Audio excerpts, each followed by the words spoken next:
I'm here today with our very own Sam Wilder. Sam, thank you so much for being here with. Oh yeah, thanks for having me. Awesome. So, last week we played our very rival, and as well as really at the top of the conference, Delta State. Going into that game, what was it like in the locker room going into that game with it being such a big game, not just as a rival, but as someone who is at the very top of the conference? You know, we saw it as a chance to, it's a rivalry game. You never know which way it's going to go because it's a rivalry. And those games are tough. We practiced hard that week. We knew what we had coming to us. We were really prepared. We got to the game. You see, we went neck and neck with them, and all of a sudden, things just started not going our way. But we were fired up, and we knew we had a chance to shock them and shock the rest of the football teams, but just didn't go our way at the end. Yeah, and like you said, you never knew how this game was going to go, especially with as well as we've done really in this kind of middle of the second half of the season. Going in at when it was 28-28, kind of going into the third quarter, what was kind of that mindset that y'all had as a team, or was it just that, hey, we're right here trying to come out and win this game? We were just trying to push through, trying to think of something different to do, throw something off the board and try to do something different that we haven't been running. And we tried, we done things, and they just came out on top that game.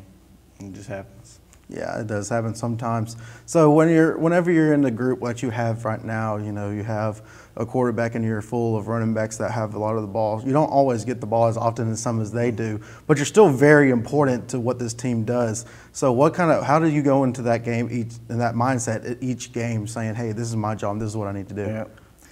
Most of the time I do block for Marcus and for John Henry, the quarterback, but I do get the ball sometimes too. But before I go into the game, I tell myself I know this is a team, and without me and without the others, that we wouldn't be nothing. So everybody's got their role, and my role is to most of the time block. So that's what I do, and that's what I do to my best of my ability.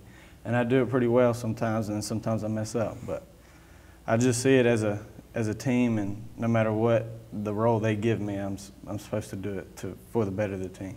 Yeah, and how would you say, even though we've had a couple of tough losses back-to-back weeks, how would you say that inside the locker room right now the team is morale-wise? It hurts, but the coach is always talking about it. You got to finish, and you don't lay down on yourself. Even though it's some of us, including me, it's our last 2 football games coming up, and we just got to finish. And either we can finish at the bottom or we can finish close to the top. Yeah, and so that's something that we can really look forward to right now going into this week with West Alabama, a chance to finish above 500 in the conference as a conference record. How important that is to this team? That's very important. It's been a long time since I think they've had a winning record, and that's what we're trying to achieve for the rest of this season. Yeah, and so going into this week with West Alabama, this is a defense that can be anywhere from allowing just a pure 20 points to this same Delta State team that y'all played this past weekend to allowing over 30 points to North Greenville team. What is it going to take for you and the offense to really come out and make sure that we're a little bit on the 30-point scale rather than on the lower point scale? We're planning on going in there and scoring 50 on them. At this point, we're ready to dominate whoever's in our path because we want to win these last 2 games. And I don't care what they come out in. We're just going to do what we do and hopefully run over them. That's what we're going to do. Yep, absolutely. Again, this is Sam Wilder with us today, getting ready for West Alabama.